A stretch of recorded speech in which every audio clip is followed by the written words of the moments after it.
आप उसकी माँ का ये कहना है कि एक दिन कबल आप उसको लेके गए हैं, फिर दूसरे दिन आप छोड़ने आए हैं, तो फिर अगर आपका ऐसे इतना ताल्लुक था तो फिर ज्यादती का इल्ज़ाम क्यों लगाया गया? जी बिस्मिल्लाहिर्रहमानिर्रहीम। अल्लाह जिसे चाहे इज़्ज़त दे और जिसे चाहे ज़िल्लत। ये जो वाक़या हुआ है और जितना इन्होंने बड़ा इल्ज़ाम लगाने की कोशिश की, इससे बड़ा इल्ज़ाम नहीं लग सकता। लेकिन ये वो काम जो इमरान खान या किसी से नहीं हुआ, इमरान बाबर जमील इस हुकूमत के लिए और इस आईजी के लिए मौत साबित होगा। और दूसरी बात मैं बता दूं, 2010 से पहले मैं आप मीडिया वालों से सवाल करना चाहता हूं। आप लोगों ने मेरा साथ दिया था 2010 में, आप मेरे साथ चले थे और आखिर में ये बात साबित हो गई थी कि मैं सच्चा हूँ। मुझे अदालतों ने, जजों ने कहा कि इमरान बाबर जमील हमें ख्वाबों में आते हैं, हम उनके खिलाफ नहीं लिख सकते, हमारी रूह हिलती है।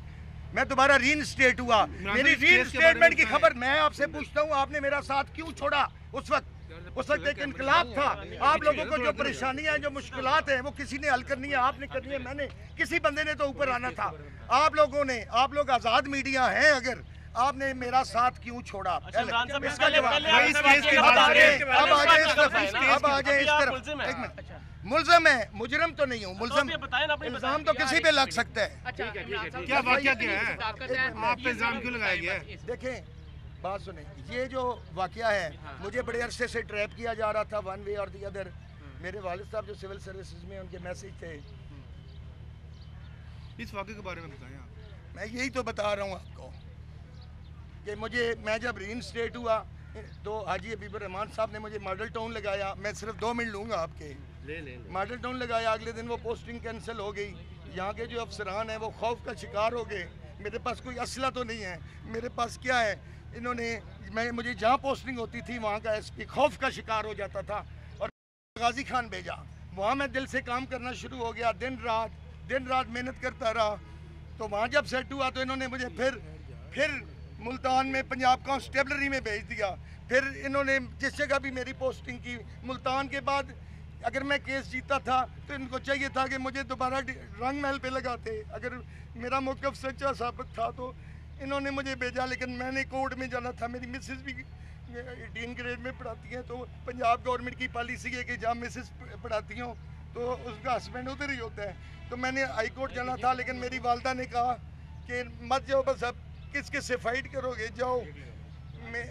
मैं जो मुझे रबीर खान इन्होंने पंजाब कांस्टेबलरी और वहाँ जो एक बाकर हुसैन है उसको ये टास्क दिया गया कि इसका डोजियर ख़राब करें, इसकी एक्सप्लेनेशन मांगे। 5 घंटे मुल्तान, 5 घंटे रहीमियर खान, उधर में जिन्होंने जंगल में भेजी रखा।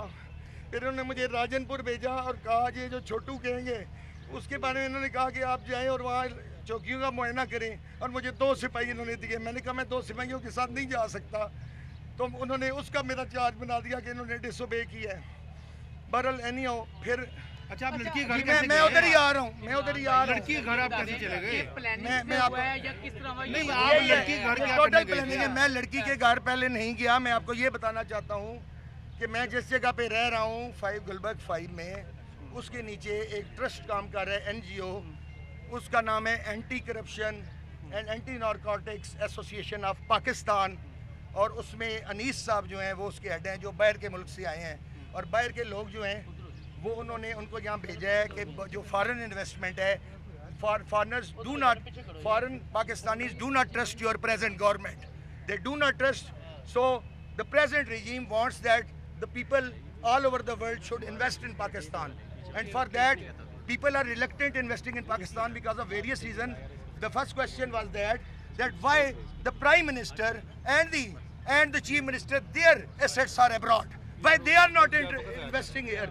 They are Prime Minister. No, आप इशू से बाहर जा रहे हैं। पहले मैं यही कह रहा हूँ कि हुसैन जी हो। ये आपको अटकड़ी क्यों लगी है? नहीं, ये अटकड़ी क्यों लगी? ये उनसे पूछे जिन्होंने लगाई है। बताए ना, क्या वजह है? ये अटकड़ी इसलिए लगी।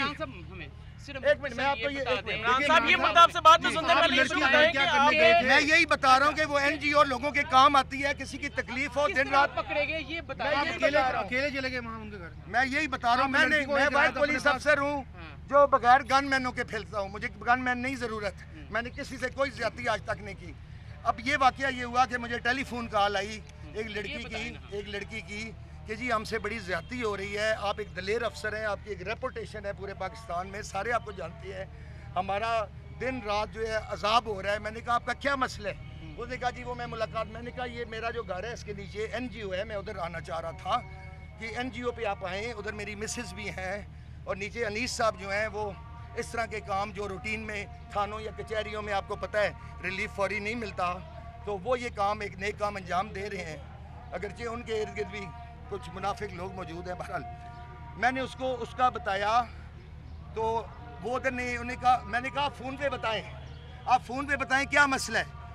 मेरी शख्सियत ये है, वो मैं आपको बताऊं, मुझे कोई बंदा कहे मुझे ये मसला है तो मैं ये नहीं कहता कि ये मेरा एरिया नहीं है या मैं अच्छा फिर ये हुआ, मैंने कहा आपको मसला है आप फ़ोन पे बताओ क्लियर। उन्होंने कहा कि जी इधर एक मॉडल है, हम 3 बहनें हैं, हम 3 बहनों को हर रोज़ गलत इस्तेमाल किया जा रहा है, 2 से 3 आदमी हर रोज़ हम उससे नाइट गुजारते हैं, हमारी इससे जान छुड़ाए। मैंने कहा ये किस जगह पे है, कौन सी जगह है? उन्होंने मुझे बताया कि ये कलमा चौक के साथ है एग्जैक्ट। मैंने कहा ये काम किस वक्त शुरू होता है? उन्होंने कहा ये काम 7 बजे शाम को शुरू होता है। मैंने कहा मैं खुद ये चेक करूं, पता नहीं कौन सी कॉल है, मैं ऑलरेडी अलर्ट था, साजिशें होती रहती हैं सारा कुछ। मैं ठीक 7 बजे उधर एक सिविलियन बन के गया और मैंने उधर रिसेप्शन के कहा मुझे रूम चाहिए। मैंने कहा रूम हाजिर है, थोड़ी देर बाद तरीके से आप किधर से आए हैं? मैंने उन्हें बताया कि जी मैं किसी और शहर से आया हूँ, ये हमारा इन्वेस्टिगेशन का तरीका है। बहरहाल थोड़ी देर बाद जो मुलाजम पानी लेके आया, मैंने कहा कि कोई किसी किस्म की खिदमत हो सकती है? उसने कहा जनाब हर किस्म की खिदमत हाजिर है, आप हुक्म करें। ठीक है जी। मैंने उन लड़कियों को बताया हुआ था कि मैं आऊँगा और हुआ ये कि थोड़ी देर बाद उधर से 6 से 7 लड़कियाँ उस कमरे में सामने आई। ये बात कंफर्म हो गई कि इधर 2 नंबर काम तो हो रहा है। मैं उन लड़कियों की क्योंकि शक्ल नहीं पहचानता था, मुझे ये नहीं पता था। बहरहाल मैंने उन्हें ये कहा, मैंने वैसे ही एक कॉल मिलाई और मैंने कहा भाई मेरे रूम का बंदोबस्त हो गया है? अच्छा हो गया। मैंने कहा जी सॉरी मैंने जहाँ रहना था वहाँ रूम का बंदोबस्त हो गया, इजाज़त दें। जो चीज़ मैंने कंफर्म करनी थी वो करके मैं अपनी गाड़ी में बैठा और चला गया। अब उसके बाद मैंने जो अपनी गाड़ी खरीदी है वो गजूमता के आगे बैरिएटों ने, मैं उधर से रात को आ रहा था, उसका फिर फ़ोन आया कि जी मैं बड़ी तकलीफ़ में हूँ, ये है। तो मैंने उधर क्यों नहीं आ रहे, मुझे थोड़ा सा शक ही हुआ। जी आ जाओ। प्रॉब्लम है ना, आप इश्यू से बाहर निकलते जा रहे हैं। अच्छा उन्होंने भी जाना है। मुख्तसर ये कि मैं गजूमता से आया, नहीं ये बताइए साहब किस तरह पकड़ेगी? मुख्तसर ये है कि गजूमता से मैं जब आया, सुने ना इसकी कॉल आई, मैंने कहा आप लोगों का घर किधर है, आप बहनों का? मैं ये पूछना चाहता था कि क्या वो होटल वाला इसको ज़बरदस्ती कर रहा है या इसके माँ बाप करवा रहे हैं? जी तो बहरहाल मैं जब उधर गया तो इसने कहा मुझे तकलीफ है, इसका बाप और ये लड़की ये गाड़ी में बैठे, हम अस्पताल की तरफ गए। उसके बाद जब मैं वापस आया उसको छोड़ने, ये तकलीफ में ये गिर गई, मुझे तकलीफ है अस्पताल ले जाए। जब वापस में आया तो वहाँ लोग थे, उन्होंने कहा ये कल से गायब है, ये है। मैंने कहा मैं खड़ा हूँ 1 भाई लोग मुझे क्यों ये जानते हैं, लोग मेरी। उन्होंने कहा सर ये फजूल से लोग हैं, ये 2 नंबर हैं, ये कंजरी हैं, आप यहाँ से जाएँ। सर लोगों ने कहा आप जाएँ। मैंने कहा मैं क्यों, जो इन्होंने 15 की कॉल चलाई है, मैं इधर खड़ा हूँ। और उसके बाद ये बता दें, ये मैं कहता हूँ उनका इल्जाम है कि आप शराब के नशे में थे। आपके खिलाफ ये तो शराब का पर्चा क्यों नहीं काटा इन्होंने? जब आप ये 1 मिनट, अच्छा एक बात और, सचिव साहब साजिश की गई है आपके खिलाफ। ये 100% साजिश है। मेरा दिन कहाँ है, मैं रात को, मैं फिर बताता हूँ, मैं अपनी तारीफ नहीं कर रहा, हर रोज 3:30 बजे मैं दाता दरबार जाता हूँ, जाके कंफर्म करें। और 1 सेकंड सचिव साहब ये देखें, ये सारा फ्रॉड है, धोखा है।